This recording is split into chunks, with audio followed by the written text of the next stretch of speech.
So on worksheet 75, remember our goal is we just have to find two pairs of congruent angles within these triangles. If we know that we don't have two congruent pairs, guess what? We know that we don't have similar triangles. So let's take a look at the angles that we do have here in number 2. In triangle PQR, we've got 58 degrees. I'm going to do each number in a different color just so we can get a nice clear look at what we've got. We got 47 degrees, and we've got some unknown value. In triangle DEC, or CDE, we got a 61 degree angle, and we've got a 44 degree angle. How might we be able to find these two missing angles here, angle R and angle E? How can we find out what those numbers are? Anyone remember from 11.2a?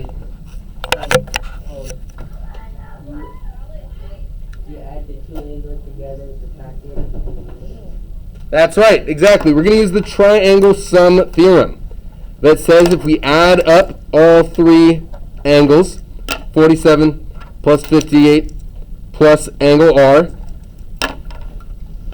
this theorem states that when we add those three up, it equals what?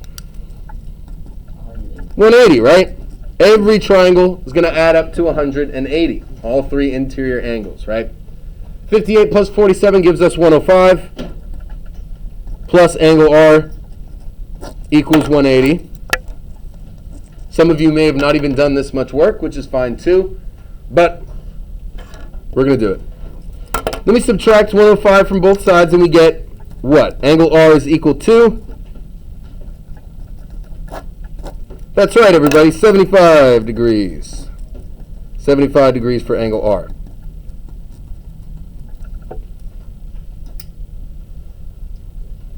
Now, we could go ahead and do the same exact process, that triangle sum theorem process. We could do the same exact thing with triangle DCE. But do we have to? No, why not? Who can explain to me why we don't have to do all that extra work? Go for it, Azalea. They're not the same triangle. Well, how do you know that? They have different angle measures, right? How many different angles do they have? Two. If we wanted to do this math, we could find out that angle E is actually equal to 75 degrees. Right? So angle E and angle R are congruent. They match up. But do either of the other angles match up? No, they don't. 58 and 47 do not match up with 61 and 44. Therefore, these two are not similar. We could just cross that similarity statement out. Okay? And we could say they are not similar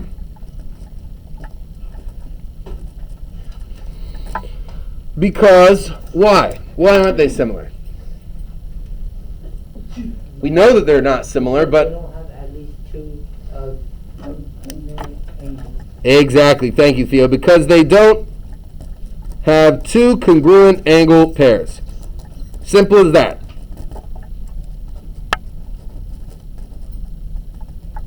We're going to get the explicit theorem that this is today in our notes.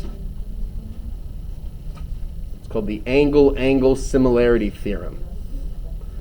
It just literally states that if we have two of the same angles in two triangles, they're immediately similar. We know that for a fact. We don't need the third angle because it's implied, right? If two of the angles are the same and we're plugging those same numbers into the triangle sum theorem, we're going to get the same third angle out. There's no other possibility for us. Questions on 2. Identifying that we do not have similar triangles here. Yeah. How'd you get 75 angles for E? For E? Yeah. Oh, so we didn't actually go through it, but if you do 61 plus 44, you get 105. Oh, okay. And then we're at the same spot as we were up here. So that's why I didn't work that out. But yeah, same thing, triangle sum theorem. Add the two angles we do have together, subtract them from 180. There's your third angle. Give me a thumbs up if that sounds good to you. Number 2. Good, good, good, good. Let's take a look at 3. Luckily, we don't have a whole lot of problems, so we might as well go through them all. Right off the bat, we look at number 3, and we know that we have one pair of congruent angles. But how? How do we know that? Yeah, because it says 65 and 65. Because it says 65 and 65? Very close. Let's take a look. What's that bottom angle in the L, the corner, bottom right corner, sorry. 66, right? 66 degrees is not the same as 65 degrees, is it? Right? So it's not that angle pair. Avery? It's vertical. It's like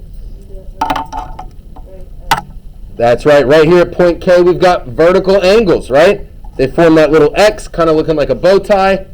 We know that this angle is congruent to this angle. Let's mark those angle markers with a little tick line. I don't know, a dash, we can call it. Whenever we see that, it means that these two angles are congruent.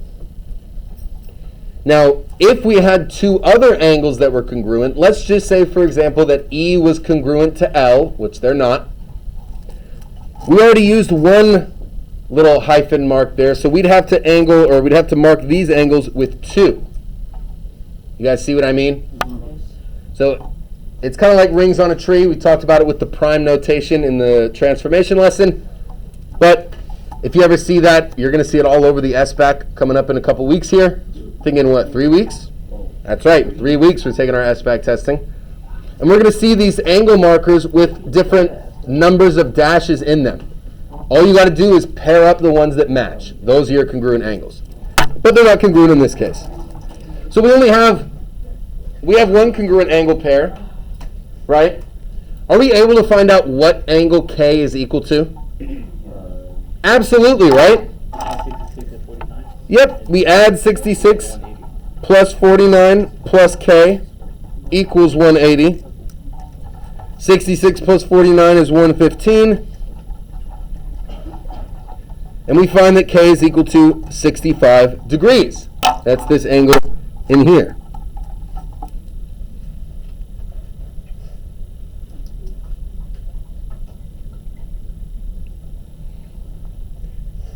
So the other side of angle K, that angle that's kind of opening upward as a part of triangle EDK, what's that angle measure going to be?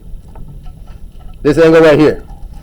65, right? Vertical angles are congruent. So if we know that one of them is 65, we know the other one is also 65. We can then do the triangle sum theorem to find out what E is. 65 plus 65 gives us 130. We subtract 130 from 180 and we get 50 degrees. So take a look at our 3 angle measures for both those triangles. We are very, very close, 1 degree away from having similar triangles. But these two are not going to be similar. And why do we know they're not similar? Or I should say, how do we know they're not similar again? Same reason from number 2. They don't have 2 congruent angle pairs. Exactly. That's right, Victor. Over to number 4. You can write that sentence for yourself on number 3. Just take a look at what we wrote for number 2. Number 4. What do we got? Who wants to help me out? What pairs do we know are congruent? Well, anything we see here that's interesting? Yeah, Avery. D and S. Good. We've got 63 degrees and 63 degrees. That's one pair of congruent angles. We could say angle D is congruent to angle S. Congruency symbol is just an equal sign with the squiggle on top. The similarity sign is just that little squiggly line. We could also say that 2 other angles are congruent, right? Which 2 angles are also congruent in number 4? R, right? My vertical angle's right here.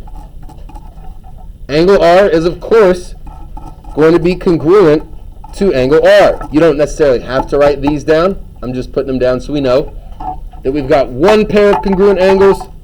Check. We've got a second pair of congruent angles. Check. So are these 2 triangles similar? Yes, they are. They are similar. Now we have to be careful with what we name this second triangle. We have to make sure the order of our letters matches up with the order that we're given. So triangle RST. We got to match up that angle R first. Which angle corresponds to angle R in our smaller triangle? Well, it's pretty straightforward, right? It's angle R. It's the same angle. So R's got to come first. RTS. We already have that triangle here on the left. We're looking for RDE's correct order. So the next angle is S. S is 63 degrees. Which other angle is 63 degrees? D, right? So D is going to come second in our name. And finally, angle T we know is congruent to angle E. So our final letter in this name is going to be E. RDE is that triangle's name. If you wrote EDR, ERD, DER, or DRE, or even RED, those are all incorrect. Right. It has to be written as RDE. All the corresponding angles have to match up in the names. Just makes everything a whole lot easier. So you can write a quick sentence basically saying these two triangles are similar because... Why? How do we know they're similar? Because they have two congruent. Because they do have two congruent angle pairs, right? And that's about that on that. We're not going to take time to go over the backside. If you did it, great. If not, it's okay. We didn't have to do it, right? Nope, you did not have to do the back. I'm only going to look at the front. Well, I'm going to look at the back because if you did it, you'll get extra credit, but it's okay if you didn't do it. Go ahead and turn in 75 and take a look at 76 now. Let's go over to 76 from yesterday. A lot more straightforward.